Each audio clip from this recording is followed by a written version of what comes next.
சில பேர் சொல்லலாம், யாருக்கு தெரியும் சாமி கிருஷ்ணர் வாழ்ந்தாரா இல்லையான்னு. அப்கோர்ஸ் இன்னைக்கு ஆயிரக்கணக்கான வரலாற்று சான்றுகள் துவாரகையின் இருப்பிடத்தை, கடலுக்கடியிலே இருக்கும் துவாரகையை சேட்டலைட் புகைப்படங்கள் மூலமாக ஆயிரக்கணக்கான சான்றுகள் நிரூபித்து விட்டன. கிருஷ்ணன் இருந்தார் என்பதில் எந்த விதமான சந்தேகமும் இல்லை.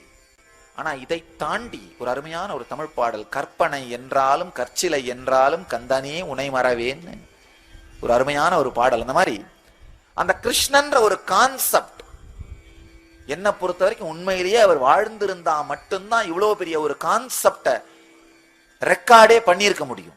கற்பனையின் இருப்பினாலேயே தன் இருப்பை நிரூபிக்கக்கூடிய மிக உயர்ந்த கற்பனை கிருஷ்ணன். கற்பனையின் இருப்பினாலே தன் இருப்பினை நிரூபிக்கக்கூடிய அளவுக்கு உயர்ந்த கற்பனை என்பதனால் அவன் கற்பனையாக இருப்பதற்கு வாய்ப்பே இல்லை. கிருஷ்ண ஜென்மாஷ்டமி பகவானின் நேரலை தரிசனம் 17 ஆகஸ்ட். இணையுங்கள். சேனலை சப்ஸ்கிரைப் செய்யுங்கள்.